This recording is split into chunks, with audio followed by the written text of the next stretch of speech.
The Winford Academy is located in an old town on Helen Hill where jousting, a sport involving combat on horseback, is incredibly popular.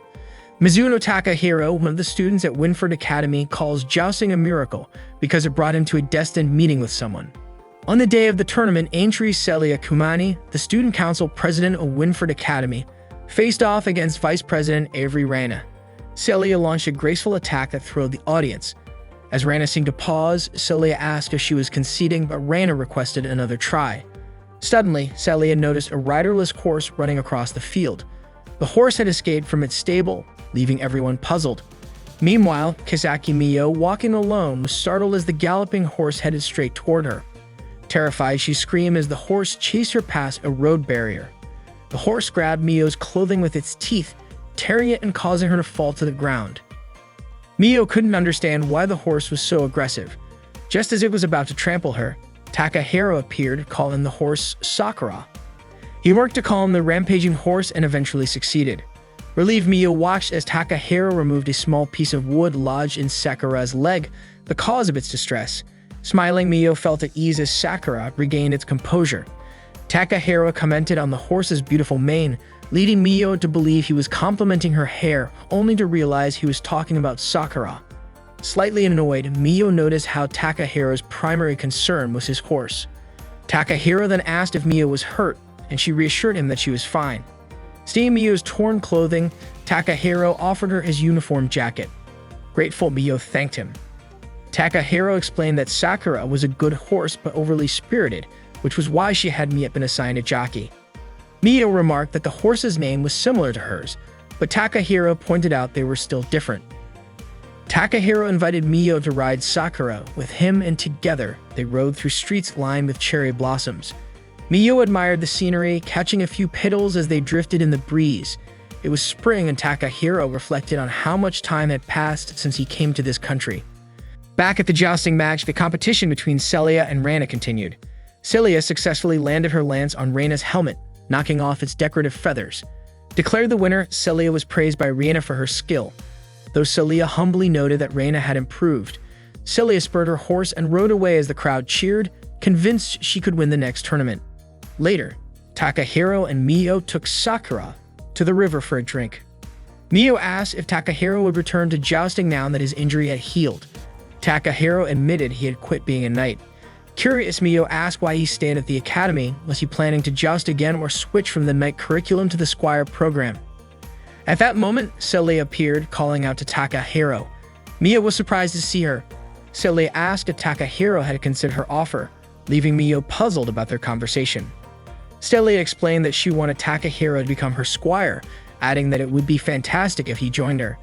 Takahiro hadn't decided yet, but Celia assured him she'd wait for his answer, expressing her strong hope that he'd agree. Afterwards, Celia left. Mio felt proud of Takahiro, impressed that someone as remarkable as Celia wanted him as her squire. She was confident that together they could win the summer tournament and even achieve worldwide greatness. They could form an unbeatable team, just like Takahiro and Julianus once were.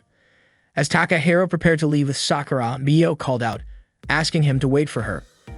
Takahiro and Mio took Sakura to the stables, where they found Asmussen James tending to the horses. Mio greeted him cheerfully, and James immediately asked why Takahiro had taken so long to return Sakura. Takahiro apologized, but before he could explain, Mio jumped in, telling James about how Sakura had chased her and how Takahiro had come to her rescue. However, James pointed out that it was Takahiro's fault Sakura had escaped in the first place. Mio continued, explaining about the piece of wood stuck in Sakura's leg, but Takahiro quickly asked her to stop recounting the incident. Once again, he apologized. James instructed Takahiro to put Sakura in the stall and feed her, and Takahiro followed his orders without complaint. While Takahiro busied himself feeding Sakura, Mio mentioned that she would return his uniform jacket later at the cafe. As Mio walked back to the school, she couldn't help but sniff the jacket she was still wearing, smiling to herself. Just then, Ryuzoji Akane noticed her and curiously asked what she was doing. Startled, Mio laughed nervously and quickly changed the subject, asking Akane if her jousting practice was going well. Akane replied that she was giving it her all, no matter how close the tournament was. Mio called her impressive and a favorite to win, though Akane brushed off the compliment, saying it was an exaggeration. Mio added that many students in other programs had been talking about Akane, but admitted that the top favorite was undeniably Celia. Hearing Celia's name, Akane became momentarily lost in admiration, imagining Celia's incredible skill. Snapping out of it, Akane finally noticed Mio's outfit and asked why she was wearing a boy's uniform. Mio burst out laughing and explained everything to Akane. Later, while working her part-time job at the cafe, Mio found that Akane had shared the story with Hiraji Ayako, who laughed as she heard about Mio and Takahiro's unusual day. Both Akane and Ayako teased Mio, saying it seemed like she was just having a string of bad luck. Mio admitted that unlike Akane and others in the night curriculum, she had no idea how to handle horses. Ayako chimed in, saying that Takahiro was so focused on horses that he probably made things extra challenging for Mio. She shared a Japanese saying, "If you want to win over a knight, start with his horse." Mio nodded, recalling the proverb, but Ayako advised her that it wouldn't be easy since Takahiro was always inseparable from his horse. Ayako then suggested a different approach, start with his stomach. Mio's mind immediately went to carrots. Ayako joked that Mio needed to win Takahiro over, adding that once she did, he could be all hers. Excited by the idea, Mio decided to make a delicious carrot-inspired lunch as a way to thank him. That evening, while walking home, Takahiro saw two small children playing, pretending to joust. Their mother called them inside for dinner, and the sight stirred memories of jousting in Takahiro's mind. Takahiro eventually arrived home at Ayako's cafe, where Mio greeted him warmly. Akane also acknowledged him, and Ayako offered him dinner. Takahiro, however, wanted to put his bag away in his room first. Mio handed back his uniform jacket, thanking him for letting her borrow it. Takahiro accepted it, noticing a cherry blossom petal stuck to the fabric. He stared at it silently, lost in thought. Mio asked him what was wrong, but Takahiro said it was nothing and headed to his room. The next morning, Mio was bursting with excitement as she prepared to go to school, carrying the special lunch she'd made for Takahiro. Meanwhile, in Takahiro's class, their teacher explained how the role of a squire was crucial in helping knights unlock their full potential during the summer tournament. Takahiro, now part of the squire curriculum, listened intently. In the night curriculum class, the students were practicing their jousting skills with lances. Akane was in the class, diligently training alongside her peers. When the break came, Mio hurried to the stables, carrying a special lunch she had prepared for Takahiro. She was brimming with excitement, hoping he would enjoy her carrot-themed meal, which included carrot salad, carrot Salisbury steak, carrot jam sandwiches, and carrot pudding. When Mio arrived at the stables, she called out for Takahiro, but he was nowhere to be found. Meanwhile, Takahiro was strolling through the back garden when someone called his name. He looked around and found a girl lounging on a swing suspended from a tree, enjoying a sandwich. The girl casually mentioned that her younger sister had made the sandwich for her, so she wasn't planning on sharing it with him. Takahiro asked if she was a second-year student. The girl introduced herself as Asuka Noelle Marys. Back at the stables, Mio continued her search for Takahiro but still couldn't find him. She felt disappointed, especially since she had gone to the trouble of making him a homemade lunch. Sakura, Takahiro's course, kneed repeatedly as Mio called out for him. Curious, Mio approached Sakura, who seemed to be eyeing the lunch basket she was carrying. Mio smiled and decided to offer some of the food to Sakura. Following Ayako's advice about starting with the horse to win over the knight, Mio opened the basket and began feeding Sakura. To her delight, Sakura eagerly ate the meal she had prepared. Mio felt a wave of joy seeing Sakura enjoy her cooking and decided to wait for Takahiro's return. Meanwhile, in the back garden, Noelle asked Takahiro if it was true that Celia had asked him to be her squire. She commented that she had heard he still hadn't accepted the offer. Noelle confidently added that she was planning to win the tournament that year and wanted to defeat anyone strong who crossed her path. She then boldly asked Takahiro if he would consider becoming her squire instead. At the same time, Mio noticed Takahiro's jousting helmet lying nearby while feeding Sakura. She picked it up, feeling nostalgic about Takahiro's past as a knight. Mio admired how cool Takahiro had been back then and how he still was now. She found herself deeply admiring him. Back in the garden, Noelle continued her conversation with Takahiro, revealing that she knew a lot about his past, including his time as a knight. She expressed how much it would mean to her if Takahiro joined her as her squire in the tournament, saying it would be a great help. Takahiro didn't give her a direct answer, only saying that he needed to get back to the stables. Noelle suggested they discuss the matter another time and asked him to consider her offer. Takahiro agreed to think about it and left. At the stables, Mio hugged Takahiro's helmet, taking in its scent. She couldn't resist trying it on and declared excitedly that she looked just like a knight. Her excitement was cut short when she suddenly noticed Sakura munching on the rest of the lunch she had prepared for Takahiro. Mio tried to stop Sakura, but it was too late. The horse had eaten everything. Heartbroken, Mio lamented all the time and effort she had spent making the meal. Then Sakura began to move restlessly, prompting Mio to tell her there was no more food left. Suddenly, Sakura let out a loud neigh and broke through the fence that had been holding her. Mio was terrified as Sakura bolted, falling momentarily before getting back up and chasing after Mio.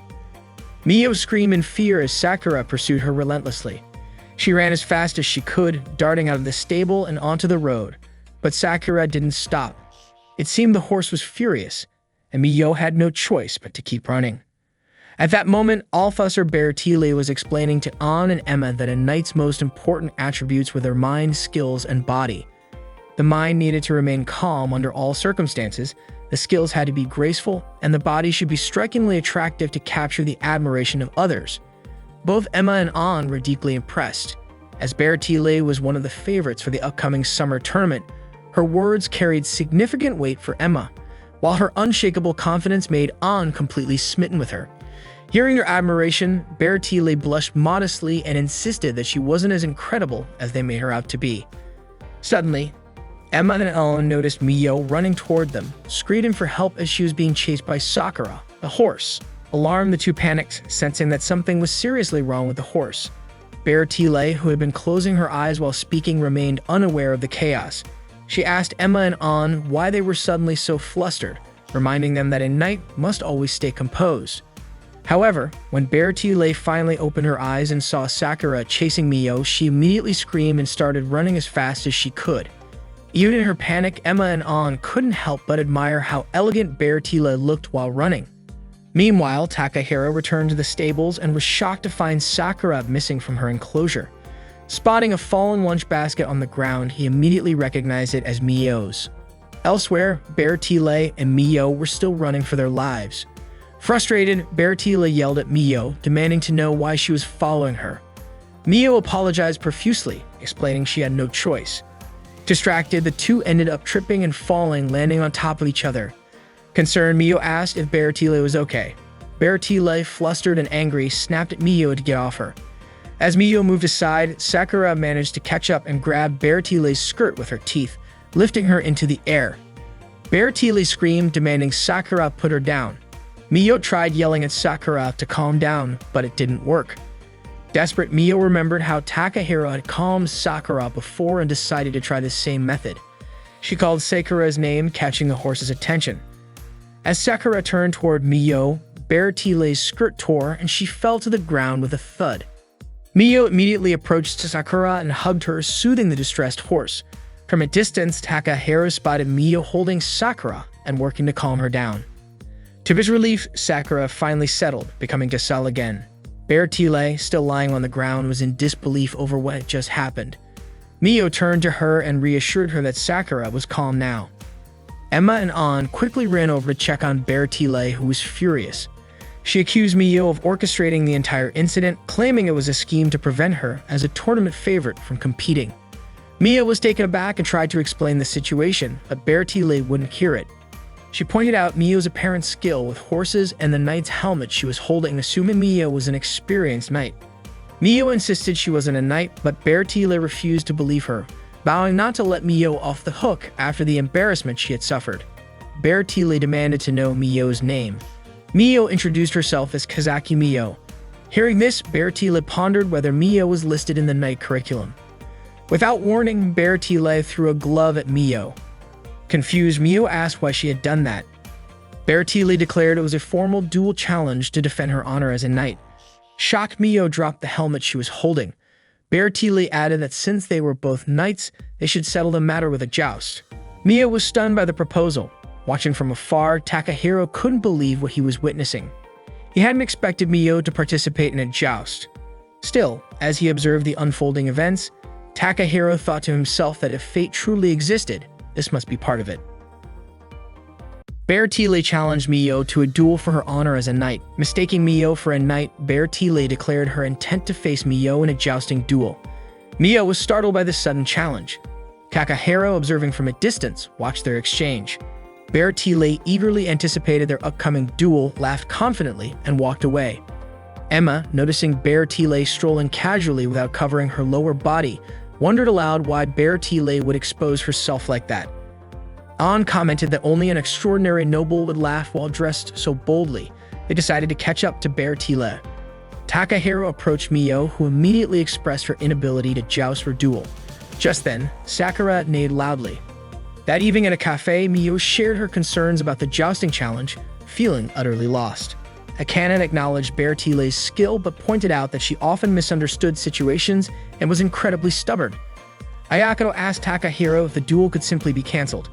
Takahiro explained that he and Mio had already discussed the matter with the student council earlier that day, but Reina, speaking on their behalf, declared that the documentation submitted by Valkyrie was binding and could not be revoked. Mio reiterated that she couldn't joust, but Reina clarified that it was no longer a duel, but a practice match approved by the student council. Mio had no grounds to argue further.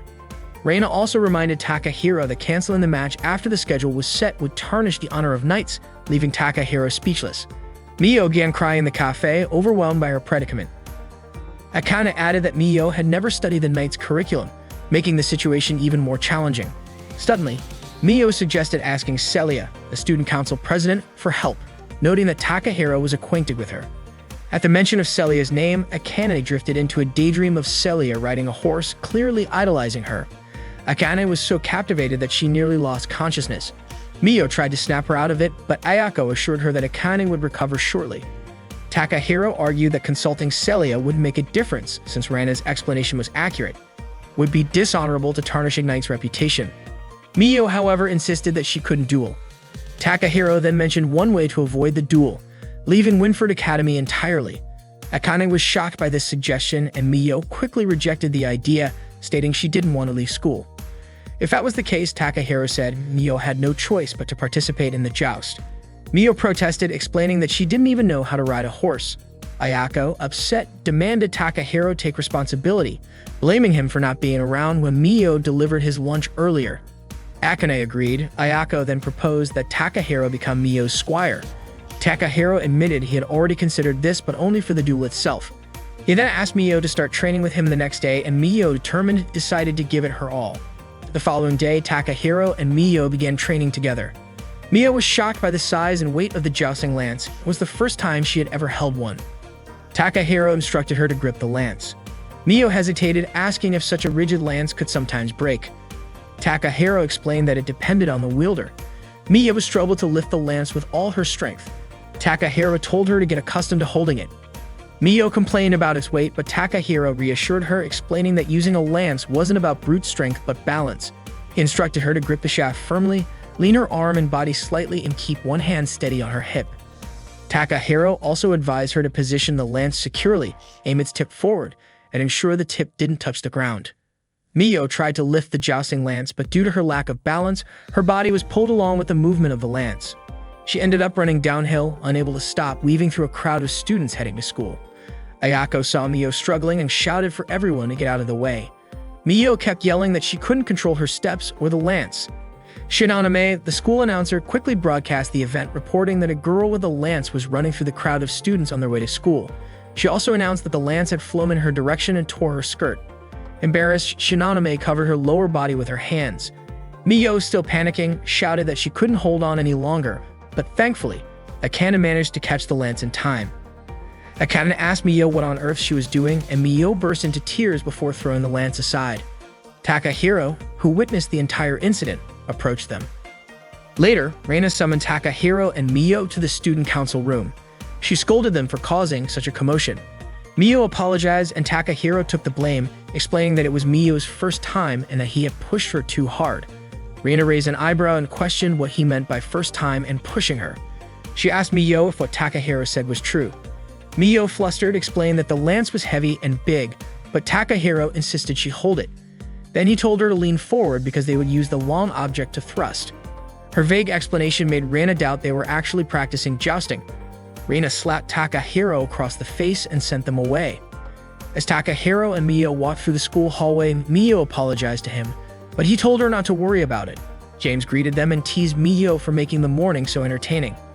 He also expressed surprise that Takahiro had agreed to be her squire. Takahiro clarified that it was only a temporary arrangement. James then asked if Takahiro had heard about the new transfer student, rumored to be an exceptionally talented girl with the potential to defeat all the top competitors and win the next tournament. James wondered if Takahiro was interested in meeting her. Later, while relaxing on the grass, Takahiro thought about the transfer student rumored to dominate the jousting scene. Suddenly, a small kitten approached him. Assuming it was lost, Takahiro tried to help, but the kitten darted away. Concerned about the dangers of the horses nearby, Takahiro followed. The kitten climbed a tree and leaped into the air. Takahiro reached out to catch it but accidentally grabbed something else instead, a girl's chest. Embarrassed, Takahiro quickly apologized. The girl introduced herself as Lisa. Just then, Lisa's friend Fiona called out to her and approached with her lunch, spicy tacos. Fiona was shocked to see Takahiro's hands still on Lisa's chest and accused them of doing something inappropriate. Fiona dragged Lisa away, muttering about how indecent people could be. She also warned Takahiro not to try anything weird with Lisa. Lisa assured Fiona that nothing happened, then handed the kitten to Fiona, who screamed in fear and begged Lisa to take it away. Lisa, amused, called the kitten adorable. Takahiro sighed, feeling like luck was not on his side that day. During the school break, Takahiro walked outside and ran into Mio, who excitedly showed him her progress with the jousting lance. She explained that after running with it earlier, she had discovered a trick to holding it properly. She waved the lance around, commenting on how strange it was that Takahiro had told her to use only a little strength when handling it. However, Mio suddenly lost her balance and fell, crying out in pain. Seeing her reddened hands, Takahiro smiled, proud of her determination and effort. That day, Takahiro was bathing Sakura, his horse. He even asked Sakura if Mio would be okay, to which Sakura neighed in response. Takahiro assumed Mio had potential since she had already learned to handle the lance in just one day. Celia then approached him, gently stroking Sakura and praising her as a great horse. Celia mentioned that Riina had told her about the commotion Takahiro caused earlier that morning. Just as Takahiro began explaining, Celia interrupted, asking if he had considered becoming her squire or if he was too busy thinking about Mio's duel. She also brought up that she had heard about a dish called okonomiyaki from Takahiro's hometown, noting that Takahiro himself was known for making it, though it took a bit of time. She said she could sense his youthful passion in it. Celia acknowledged that Takahiro had chosen to be Mio's squire and said she looked forward to seeing how it would unfold. She added that she would wait for his answer after Mio's duel and also look forward to tasting his okonomiyaki. Takahiro apologized to Celia, but suddenly he noticed that the hose he was holding had stopped running. It turned out Sakura was stepping on the hose, blocking the water flow. When Sakura moved her hoof, the water pressure built up, and it sprayed all over Celia by accident. Takahiro immediately apologized, but Celia assured him she was fine. He handed her a towel, but as he glanced at her, he was startled to see that her soaking wet clothes clung to her body, highlighting her figure. Embarrassed, he quickly turned away and offered her the towel again. Just then, Rana called out to Celia, asking her to return quickly. However, when Rina saw Celia drenched and Takahiro standing there, she jumped to conclusions. Rina accused Takahiro of being indecent and slapped him hard across the face. Meanwhile, Mio was practicing jousting in the grassy fields. She aimed her lance at the center of a ring hanging from a tree branch. When she successfully struck the target, she was ecstatic and proudly showed her achievement to Takahiro. Afterward, Takahiro started teaching Mio the basic rules of jousting. He asked Mio if she knew what jousting was. Mio confidently replied that it was a sport where you ride a horse and use a lance to attack your opponent. Takahiro confirmed her answer and elaborated that attacking different parts of the body would yield different scores. For example, hitting the arm was worth 1 point, hitting the stomach earned 2 points, and targeting the head was dangerous and considered against the rules. Mio nodded in understanding, but then asked, with an innocent curiosity, what would happen if someone hit the chest. She asked this while touching her own chest, which left Takahiro flustered. He quickly clarified that hitting the chest was the same as hitting the stomach, worth 2 points. Mio then noted that earning 3 points would end the first round and that there were 3 rounds in a match. Takahiro further explained that if a lance was dropped during a match, the person who dropped it would lose immediately. He also mentioned that a feather strike, where a juicer successfully knocked the plume off their opponent's helmet, could instantly change the outcome of a match. Even if the opponent had higher points or had won the previous rounds, landing a feather strike would result in victory. Takahiro explained all this while gently patting Mio's head, and Mio realized how fun jousting could be. Suddenly, a girl on horseback galloped toward Takahiro and Mio. She pointed her lance straight at them, causing Takahiro to quickly shield Mio with his arms. The lance stopped just inches from Mio's face. Relieved that it hadn't hit her, Mio let out a sigh of relief. The girl commended Mio for her bravery, remarking on how Mio hadn't flinched or moved her head even slightly. As she removed her helmet, it was revealed that the rider was Noelle. Mio mentioned that she had seen a carrot at the tip of the lance, so she wasn't worried even if it came close to hitting her. Noelle assured her that she would never aim a real lance at a beginner. However, Takahiro pointed out that it would still be dangerous if the lance accidentally hit her. Noelle confidently replied that she wouldn't make such a mistake. Moreover, she had demonstrated her skills, and she thought it would be better if Takahiro spent his time becoming her squire. Just as Takahiro was about to explain his reason, Noelle interrupted, saying she already knew that he wouldn't consider it until Mio's duel was over. That was why Noelle decided she would help Mio train. She was confident in her abilities and was certain that after Mio's duel, Takahiro would become her squire. Takahiro commented that Noelle was overly confident. Noelle then introduced herself to Mio, greeting her warmly, and Mio returned the greeting. Noelle began helping Mio with leg stretches. Mio winced in pain and asked Noelle to go easier on her. Noelle urged Mio to hang in there, saying that she'd get used to it soon. She explained that Mio needed to loosen up her leg muscles, as warming up would prevent injuries during the duel. Noelle kept pushing, pulling, and stretching Mio's muscles, leaving Mio grimacing in pain. After the stretches, Noelle introduced a strength exercise. Mio had to carry Noelle on her back while walking. Noelle kept urging Mio to move faster, but Mio insisted that she couldn't go any further. Takahiro asked Mio if she was okay, but Noelle dismissed his concern, saying he shouldn't pamper her. There wasn't much time left before the duel, and Mio needed Spartan training. Mio, however, retorted that Noelle was rude for implying she was heavy. Exhausted, Mio lost her strength, fell backward onto Takahiro, and all three of them tumbled downhill. They ended up lying sprawled on the ground, and Takahiro asked if Noelle and Mio were okay. Later, Mio was washing up in the bathroom when Noelle suddenly peeked in, startling her. Noelle commented on how beautiful Mio's body was, fair, smooth, and free from scars or blemishes. Mio was slightly embarrassed, realized for the first time how nice her own body looked. Noelle went on to say that she never would have guessed someone with such a gorgeous figure would be jousting. She even joked that she'd allow Mio to keep Takahiro a little longer. As Mio noticed scars on Noelle's back, Noelle shared her determination to win the upcoming summer tournament. Meanwhile, Takahiro was cleaning the stables when James appeared, handing him a gift for Mio. That night, as Mio lay in bed, she kept thinking about Noelle's dedication to training her.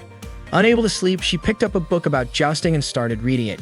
She even tried practicing some of the techniques from the book. The next morning, Takahiro handed Mio the gift from James. James complimented the feather decorations on the armor, saying they suited Mio and made her look like a true knight. Mio, confused, mentioned that she didn't have feathers, not realizing it was a metaphor for the ornamentation on the armor.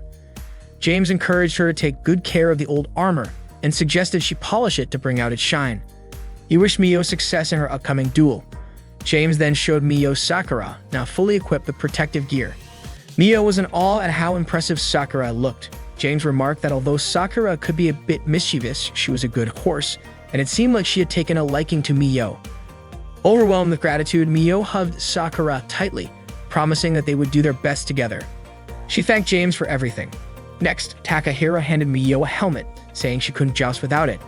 Mio was surprised and touched that Takahiro would give her his own helmet. She thanked him and tried it on immediately, asking for his opinion on how she looked. Takahiro smiled and told her she looked amazing. With everything ready, Takahiro declared that they were going to train hard that day. Mio, still trying to catch her breath from all the preparation, pleaded for him to go easy on her. However, Takahiro firmly stated that he wouldn't hold back, not even for his parents, siblings, or, after a slight pause, even his girlfriend. Hearing the word girlfriend, Mio blushed deeply but quickly shook it off, resolving to give the training her all. Takahiro emphasized the importance of their efforts, saying that no one knows what tomorrow will bring and that life is a series of interconnected events. Mio had to duel a knight named Bertile due to a misunderstanding. Not knowing anything about jousting, she spent her days training and learning the basics. Noelle taught Mio how to properly hold a jousting lance and how to aim it at her opponent. Noelle reminded Mio to keep her grip firm. After that, Noelle taught Mio how to ride a horse. Since it was Mio's first time, she struggled to find the correct sitting posture. Noelle instructed her to sit up straight. When practicing in armor, Mio kept getting hit repeatedly. Takahiro advised her not to fear her opponent's lance and to attack first, as dodging could be even more dangerous. The day before the match, Takahiro asked Sakura to look after Mio. While walking in the back garden, Takahiro suddenly saw Lisa's cat strolling by. He chased after it, caught it, and told the cat not to roam around the area to avoid being hit by horses. The cat meowed in response. Nearby, Lisa and Fiona were sitting together.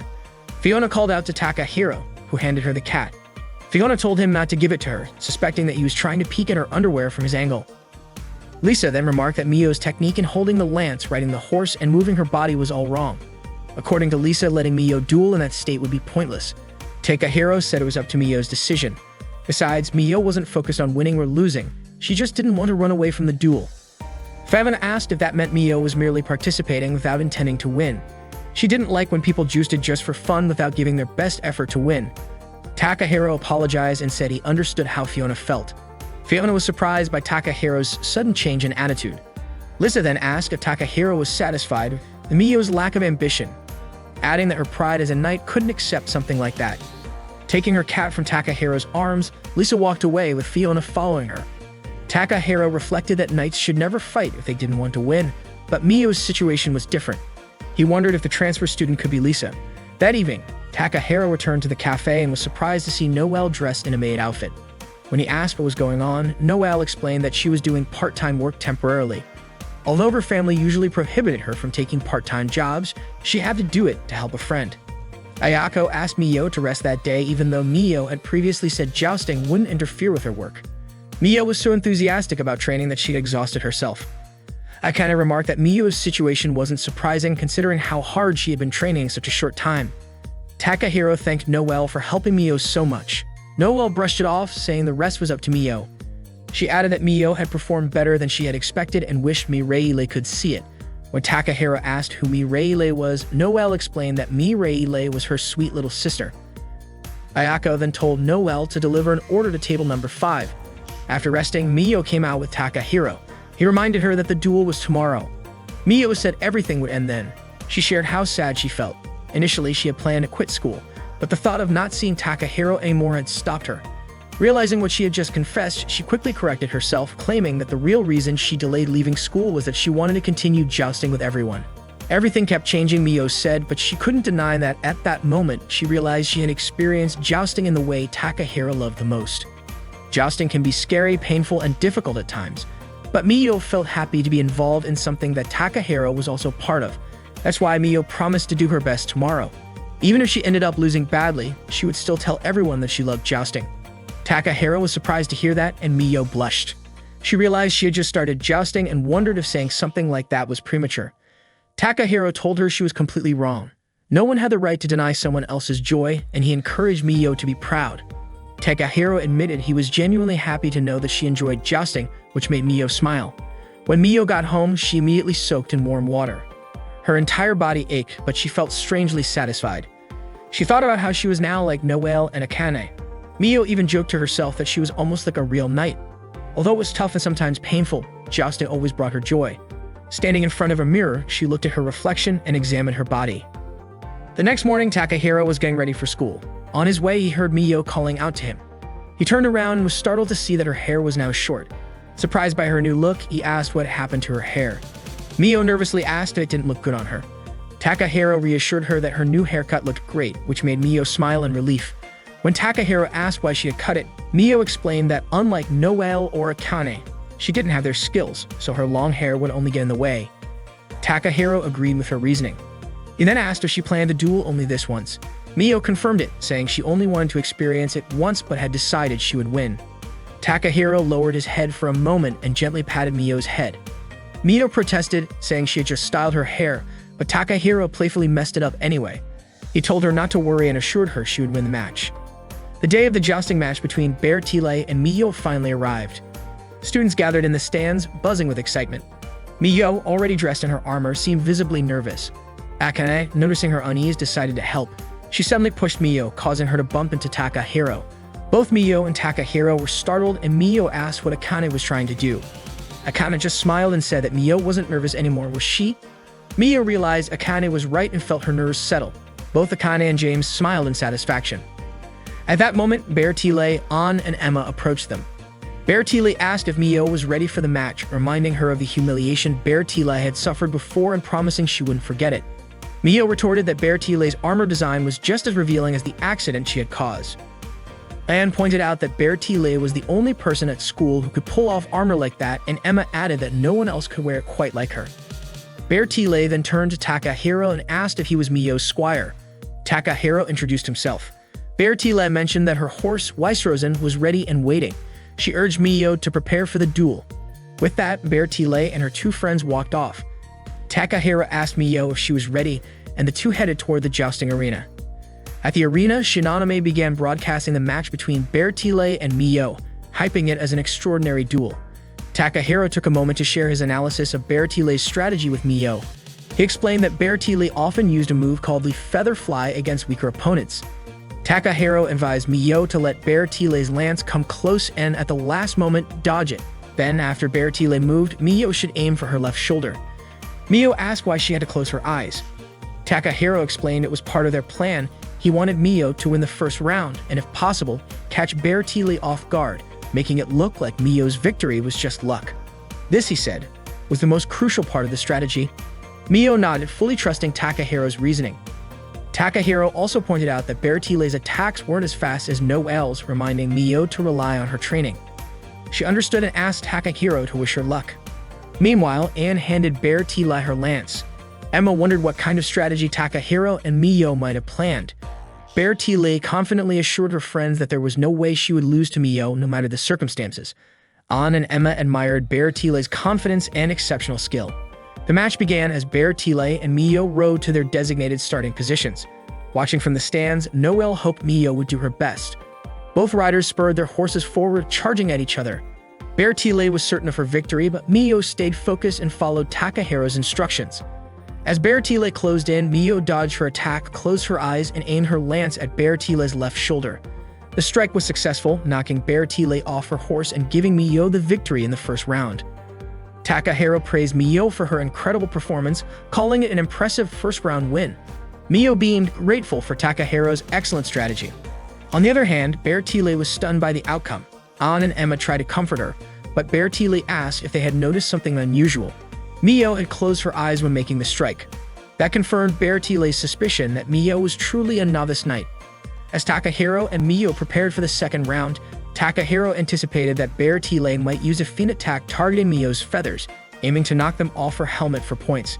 Valkyrie, fueled by pride, was determined to crush Mio.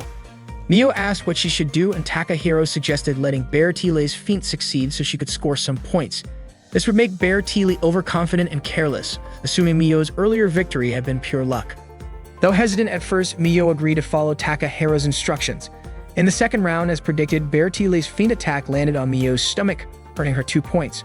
Watching from the stands, James recognized Takahiro's clever strategy to let Valkyrie score, while Noelle and Akane praised both Takahiro's planning and Mio's ability to follow through. Valkyrie, on the other hand, was perplexed.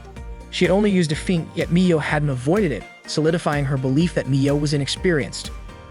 Anne and Emma praised Valkyrie's decision to score 2 points instead of attempting a flashy featherfly attack. Valkyrie, always eager to maintain her image, declared that earning points like those was a breeze for her. Meanwhile, Reina and Celia watched the match from the student council room. They commented on how well Mio was performing for a beginner, showing promising potential. As Mio and Takahiro prepared for the next round, Takahiro predicted that Valkyrie would play it safe, aiming for points rather than trying to knock Mio off her horse. Valkyrie would likely think she only needed one more point to win and wouldn't take unnecessary risks. Mio understood. Takahiro added that Valkyrie probably believed Mio's earlier win was a fluke because of the closed eyes strike. For this round, Takahiro told Mio not to close her eyes. She needed to lean into Valkyrie's lance, dodge it at the last moment, and then counterattack. Takahiro instructed Mio to strike Valkyrie's arm with as much force as possible.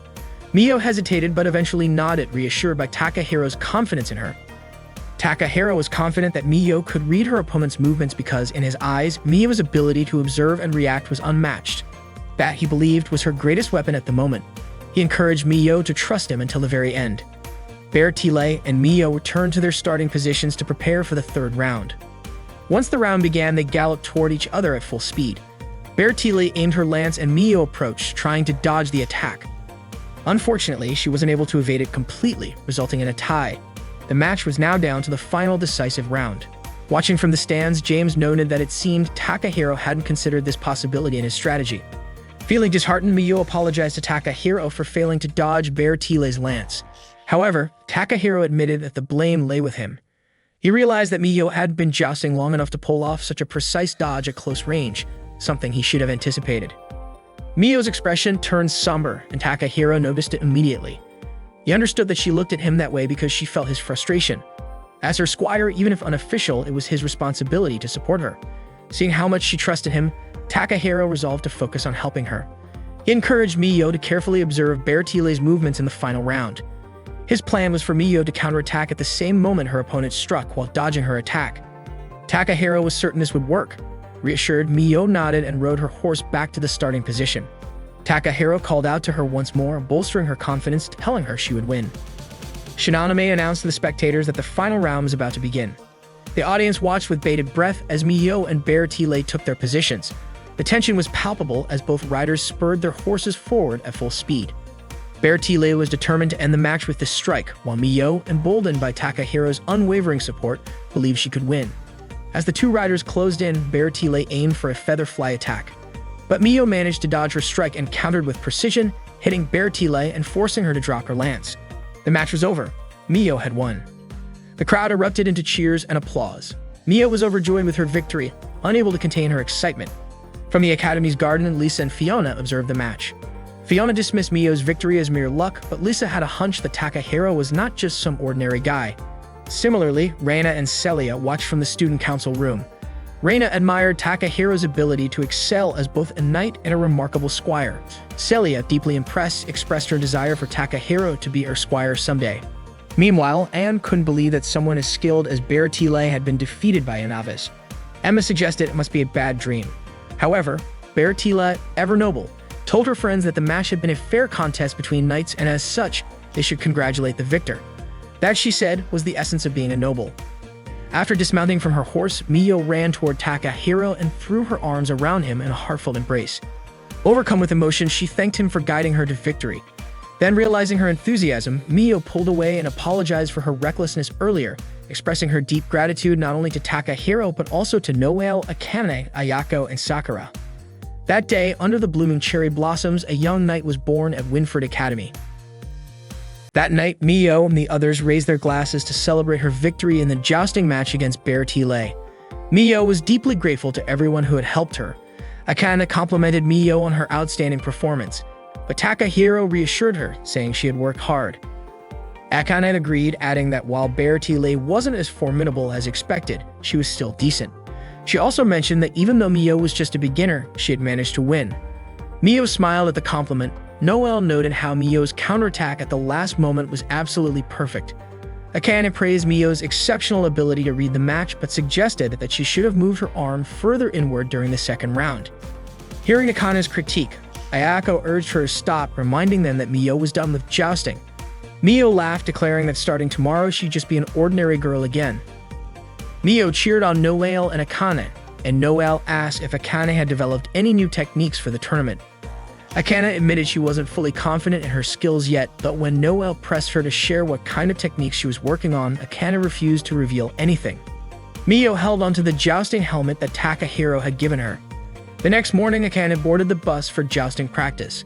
Miyo greeted her as she stepped onto the bus.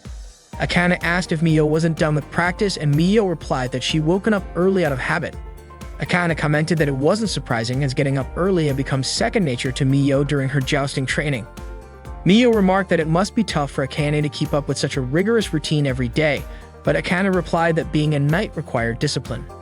Akane joked that watching her practice might not be much fun, but Miyo said she didn't mind. She complimented Akane on how spotless her equipment always looked. Akane explained that a knight couldn't be called one if their gear wasn't clean. It was the first lesson she'd learned when she started jousting. Miyo asked if Akane had really started jousting at the age of 5. Akane fondly recalled those early days, sharing how her parents often took her to watch jousting matches. It was during one of those moments that she realized she wanted to become a knight, calling it her destiny. When they arrived at the training grounds, they noticed a knight in black armor. The knight galloped across the field, aiming their lance at various targets, hitting each one flawlessly. Impressed, Mio commented on the knight's incredible skill. Akane speculated that the knight must be in Class A like herself, though she had never seen that armor before. She guessed the knight might be a new student. The mysterious knight left the training grounds without saying a word. In the student infirmary, Ayako was examining Takahiro's leg. He mentioned he was still feeling pain from his old injury. Ayako assured him that the injury should have healed by now, that whether he could become a knight again depended on how he felt. If the pain persisted, she advised him to consult a specialist. Fiona and Lisa entered the infirmary to grab some bandages, but from behind the curtain, Ayako and Takahiro's positions made it look as though something inappropriate was happening. Fiona, shocked, quickly blocked Lisa from seeing further. During class, Mio was playing with a knight figurine on horseback instead of focusing on her lessons. She glanced out the window, watching others practice jousting. The teacher approached her, urging Mio to pay attention to the lesson. After school, Mio went to watch the knights train instead of heading home. It seemed like she still had a longing for jousting. Even during her part-time job at a cafe, she found herself using a tuning fork on a sandwich she had prepared, pretending it was a lance. Ayako arrived and was surprised to see Mio had already finished assembling the sandwiches. Mio greeted her with a smile. That evening, Mio soaked in the bath, staring at the scratch on her hand, a mark left from her jousting days. After finishing her bath, she looked at her slightly dirty jousting helmet. Unable to leave it as it was, she began to clean it. The next day, Takahiro went to the jousting practice grounds and noticed a few jousting lances lying around. He reached out to pick one up, wanting to relive his memories of jousting, but he hesitated and decided against it. In the backyard, Lisa and Fiona were pushing a cart full of jousting equipment. Fiona suddenly stopped, complaining of exhaustion. She grumbled about why she and Lisa had to move such heavy loads, calling it old-fashioned to make first-year students do all the cleaning. Fiona suggested they stop, arguing that tasks like these should be given to those without talent. She was confident that if Lisa won the summer tournament, they wouldn't have to deal with such chores anymore. Just then, Akane approached them and asked if they were first years. She criticized their behavior, reminding them that they wouldn't win without the equipment. Fiona scoffed at Akane's words, dismissing her concern and claiming that equipment had nothing to do with someone's abilities. Akane retorted that a true knight never forgets to show gratitude toward their gear. Fiona cut her off, mockingly calling jousting a stupid competition, which shocked Akane. Fiona went on to ridicule the knight curriculum, saying it was pathetic how students from that program lost to regular students. She called the program low-level and confidently claimed that if all the upperclassmen were like Akane, not only would Lisa win, but she might even dominate. Akane warned Fiona not to be overconfident. Fiona taunted her further, asking if Lisa would show her skills right there and then. Akane responded that a wise knight never wields their lance without careful consideration. Fiona smirked, suggesting that Akane would be humiliated if she were defeated by a first year. Lisa, stepping in, said she didn't mind settling things immediately. Akane and Lisa quickly put on their armor and mounted their horses. As they began their match, Noelle, who was lounging on a tree swing nearby, was startled when Akane and her horse dashed past. Takahiro, also nearby, grew curious about what Akane was up to. Akane rode straight to the training grounds, where Lisa appeared wearing the same black armor Akane had seen before. Fiona cheered Lisa on, sarcastically telling her to go easy on the upperclassmen. Takahiro arrived at the scene and asked what was going on. Fiona was startled to see Takahiro, referring to him mockingly as the pervy upperclassman. She told him they were clearly about to duel and yelled at Lisa to score points quickly. Takahiro, concerned, asked if they had gotten permission to fight, to which Fiona nonchalantly replied that they hadn't. Takahiro shouted at Akane, urging her not to make such a reckless decision, but it was clear neither of them intended to back down.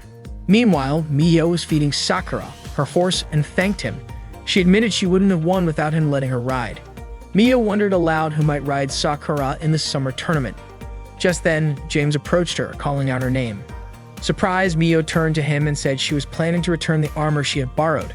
James noticed it had been cleaned and told her it was a gift from him. He asked if she no longer needed it, but Mio couldn't bring herself to respond. She quickly excused herself, saying she had to get to work. Back at the practice field, Akane and Lisa were gearing up for their match. As they launched their horses forward, Akane counted down from 3 before making her move. She attacked, but Lisa read her strategy effortlessly.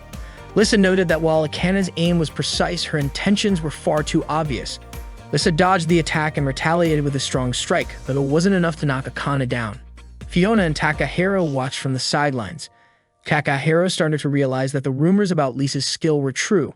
Akane acknowledged Lisa's impressive talent but remained confident that Lisa wouldn't let her guard down even while leading. Elsewhere, Mio was by the riverbank when she noticed a jousting match in progress. During the second round, both knights charged at each other, but neither was unseated. Their lances merely clashed mid-air, resulting in a draw. Frustrated, Fiona shouted, complaining about the outcome and taunting Akane, asking if she even knew when to quit. Akane shook her head, incredulous at the defiance of such a troublesome underclassman at Winford Academy. Fiona replaced Lisa's lance and told her to win the next round. Lisa nodded while Akane decided to use her new technique, even though it wasn't perfected yet. She was determined to try. Mio, rushing toward the match, finally realized it was Akane who was dueling. As Akane and Lisa started the third round, they charged forward on their horses, lances ready. Akane launched her attack, but Lisa, analyzing her movements, thought it was the same as before and deemed the effort futile. Initially, Lisa dodged successfully, but Akane quickly pulled her lance back for another strike. With confidence in her move, Akane thrust her lance again, hitting Lisa's arm. Fiona, puzzled, turned to Takahiro and asked what had just happened. Takahiro explained that the move was called a double attack. Both he and Mio praised Akane's impressive use of her new technique. Lisa called Akane annoying but admitted she was strong. For the first time, Lisa felt she had a truly formidable opponent. Fiona acknowledged that the third round was surprising but noted that the score remained tied. She remained confident that Lisa wouldn't lose to Akane.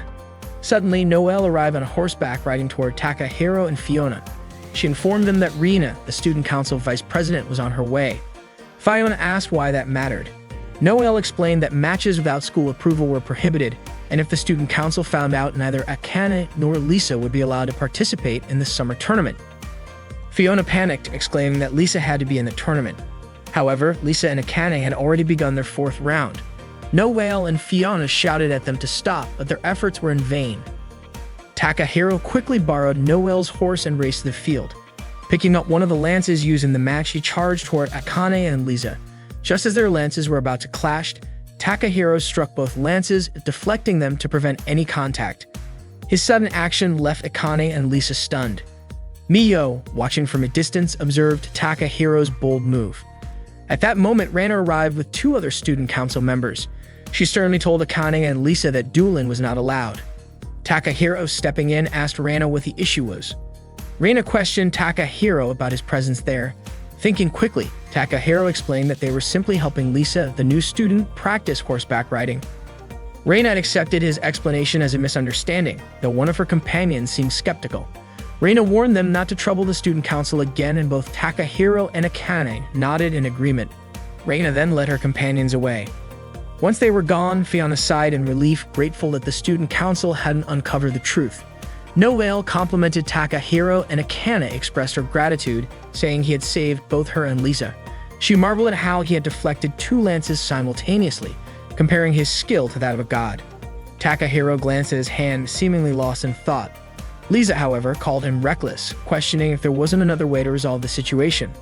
She also remarked that his hand must be numb by now. Akane turned to Lisa, saying that unfortunately they would have to settle their match during the summer tournament. Lisa smiled, saying she looked forward to it. Noelle then introduced herself to Lisa, solidifying their newfound camaraderie. Meanwhile, Mio continued to watch from afar. Her heart stirred as she thought about her desire to be more than a spectator. Even though she didn't think she was as skilled as the others, she longed to ride Sakura again. She wanted to be like Akane, Noelle, and Takahiro, a true knight. Finally, unable to hold back, Mio ran toward them, shouting that she loved jousting and wanted to join the tournament. Her sudden declaration left everyone surprised. And so the wheel of fate turned once more, signaling the start of a new season for the Knights. Mio approached James, calling out to him. It seemed she wanted to borrow the armor again. That day, Mio signed up to participate in the summer joust tournament. She handed her application to Reina, the vice president of the student council. Of course, Mio's application wasn't immediately accepted because throughout the history of Winford Academy's summer joust tournament, no regular student had ever attempted to register. Reina met with Celia at her office to discuss how to respond to Mio's application. According to Celia, it wasn't a problem since Mio had defeated Bertile a few days ago. Besides, there were no rules prohibiting regular students from participating, so Mio's application was accepted. Mio shared the news with all of her friends, telling them that she had received permission to compete in the summer tournament. She thanked everyone and promised to do her best. That afternoon, Mio went back to her part-time job at the cafe. Ayako congratulated Mio on securing permission to compete in the tournament. Mio explained to Akane and Takahiro that things would get tougher from here on out since she was just starting joust and needed as much practice as possible. Mio asked Takahiro if he would help her again but quickly apologized, acknowledging that their agreement for him to act as her squire was only until her duel with Bear Tile had concluded. Out of nowhere, Noelle squeezed Mio's chest, causing her to scream loudly. Noelle teased that they could all train together tomorrow. Akane mentioned that if Mio was participating in the tournament, she would also become her rival and Akane wouldn't hold back. Mio understood this and expressed her gratitude to both Noelle and Akane. The next day, Reina met Mio in front of the auditorium to discuss something. Afterward, Mio went looking for Noelle in her classroom but couldn't find her. Suddenly, Takahiro showed up and asked what Mio was up to. Mio explained that Celia had invited her to have tea in the student council room and had asked Mio to bring her friends along, which is why she was searching for Noelle. Since Noelle wasn't in her classroom, Mio invited Takahiro instead, and he agreed to come. Mio felt a bit nervous, realizing that such an opportunity might not come again. Out of the blue, Akane also wanted to join them. Mio, of course, allowed her to come along, thinking that the more, the merrier. Spotting Lisa and Fiona, Mio invited them to join the tea as well. Unfortunately, Fiona wasn't interested in having tea with a large group, so Mio returned to ask Lisa again and Lisa agreed. Mio was very grateful to her, and they continued their search for Noelle, who was nowhere to be found. At that moment, Noelle was by the riverside grooming her beloved horse, Etoile. She spoke to Etoile, saying the tournament was fast approaching and that she wanted them to fight until the very end. Etoile neighed loudly, as if to show understanding of Noelle's words. That afternoon, Mio, Takahiro, Akane, and Lisa went to the student council room. Mio knocked on the door and Celia invited them in. She thanked Mio and the others for coming to her tea gathering. Noticing bear decorations and teddy bears scattered around the room, Mio asked if Celia liked furry animals. Celia responded enthusiastically, saying bears were wonderful. They were strong, round, soft, and had smooth fur. Mio agreed with her. Meanwhile, Akane still couldn't believe she was sitting in the student council room, having tea with President Celia. She felt so nervous that her hands were trembling. Akane nearly fainted from excitement, but kept trying to calm herself as she prepared to sip the tea Celia had made. Akane was completely mesmerized by seeing Celia's face up close. She fainted from sheer happiness at meeting Celia. Noticing that Lisa had been unusually quiet, Celia encouraged her not to stay silent. Both Lisa and Mio were surprised that Celia knew Lisa's name despite her being a new student. Celia explained that as the student council president, she was familiar with everyone's names. She remarked that the competition in the upcoming summer tournament seemed like it would be more intense than ever. Celia acknowledged that while Lisa was new, she was aware of her impressive skills. She also noted that Akane had been honing her abilities and that there were many other talented participants. Mio commented that many people believed Celia was the top competitor. Celia admitted that she aimed to win, but joust was unpredictable, which was why she had invited Takahiro to be her squire. She needed his help to succeed. Celia asked Takahiro if he had made up his mind yet. Takahiro apologized and admitted that he hadn't. Celia reassured him, saying that her older sister had nothing to do with this matter, so he didn't need to worry. However, Takahiro confessed that he wasn't confident in his ability to be a good squire and wasn't sure he could be of any use to the knights. Hearing his explanation, Celia apologized for seeming impatient about getting an answer, mentioning that Rina often scolded her for it. Lisa then chimed in, questioning why Celia didn't just choose one of the many others who could be her squire. Celia explained that while she had received numerous offers, she preferred to personally choose her partner, and that choice was Takahiro. Lisa declared that she was determined to win and wouldn't lose to anyone. Celia encouraged everyone to do their best. She also reminded them that in joust, winning wasn't everything. Sometimes valuable lessons could be learned in defeat. Lisa, however, disagreed, insisting that victory was everything. The tension in the room made Mio feel awkward, so she quickly asked why Celia had invited her to tea. Celia replied that she was simply curious about why a regular student like Mio wanted to join the tournament. Mio explained that her involvement in joust had been accidental and that she wasn't used to it yet. Out of nowhere, Celia teased, suggesting there might be a romantic reason. Mio hastily denied it, accidentally blurting out that she just wanted to stay together. Flustered, Mio realized she had misspoken again. Celia smiled, saying it seemed like Mio genuinely enjoyed joust.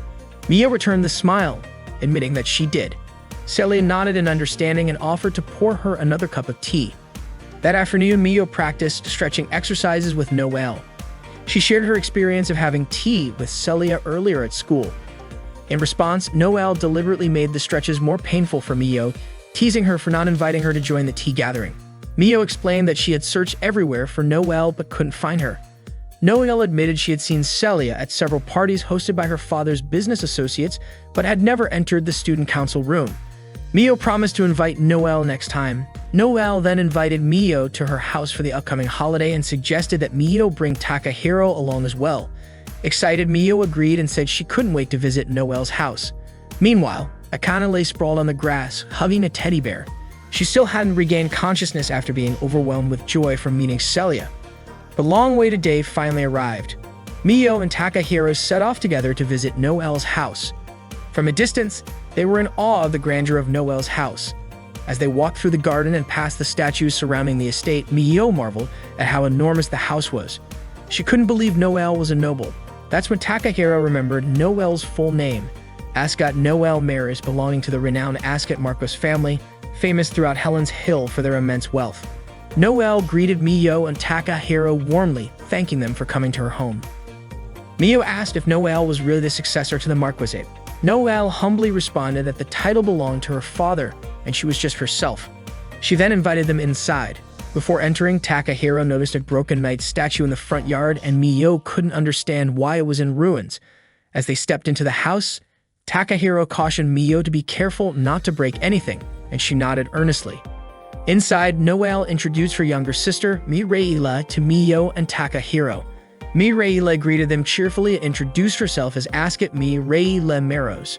She expressed how happy she was to meet them, having heard so much about them from Noelle. Mio returned the greeting and remarked how kind Noelle was to everyone. Mireille admitted she recognized them because Noelle frequently talked about them. Mio and Takahiro suggested Mireille call them by their first names to feel more at ease. They sat down for tea, which Mireille seemed to enjoy. Mio mentioned that Ayako had taught her how to make it. Curious, Mireille asked who Ayako was. Takahiro explained that Ayako was the doctor at Winford Academy and also the manager at Tart Time. Mio then added that Noelle worked at Tart Time too, which caused Noelle to quickly cover Mio's mouth. Realizing her mistake, Mio understood Noelle wanted to keep her job a secret from her family. Mireille asked what Noelle meant by working, but Noelle quickly changed the subject, telling Mireille not to worry about it. Mireille then decided to read Takahiro's fortune using her cards. Mio eagerly wondered if the cards would reveal Takahiro's future romantic partner. Noelle interpreted the cards, saying that Takahiro would soon fall in love with someone close to him. Both Mio and Noelle were intrigued and asked if it was true, but Takahiro hesitated and asked them not to press the matter. Mireille asked if the fortune wasn't accurate, but Takahiro didn't outright deny it. Mio joked that in manga, people sometimes don't realize when they're falling in love. Noelle grew curious about who might make Takahiro fall for them.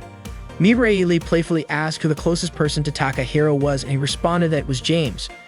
The answer made everyone wonder if Takahiro might be gay. Takahiro was taken aback and asked how they could jump to such a conclusion.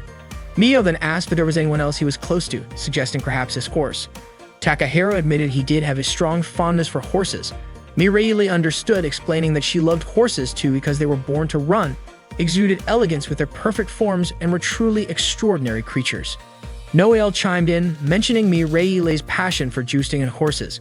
Mireille elaborated, saying that in jousting, the bond between the horse and rider was paramount.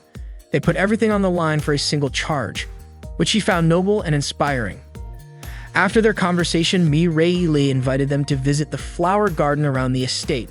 She introduced them to several flowers, including English primroses and snowdrops. Mio was enchanted by the beauty of the blossoms. Mireille asked Mio if she was also a knight. Mio explained that she was just a beginner. Takahiro commented that it was his first time visiting such a beautiful flower garden, and Mireille revealed that she was the one who cared for it and had full authority over its upkeep. Takahiro complimented the garden, saying it was so beautiful because the person tending it was beautiful too. Mireille blushed at his words. Mio remarked that Takahiro had suddenly become quite poetic that day, which made Mireille smile. The day felt so enjoyable, and Mireille asked Takahiro and Mio to visit her house again sometime. Both Takahiro and Mio promised that they would definitely come back to spend time with her. Noelle thanked Mio and Takahiro for coming and offered to walk them to the front door. Suddenly, the door swung open. It was Noelle's father returning home. Mireille quickly greeted him. Noelle's father noticed Miyo and Takahiro and asked if they were Noelle's friends. Takahiro and Miyo promptly introduced themselves by their full names. Smiling, Noelle's father shook their hands and thanked them for being kind to his daughters. He then asked how they had become friends. Miyo explained that they were all students at Winford Academy.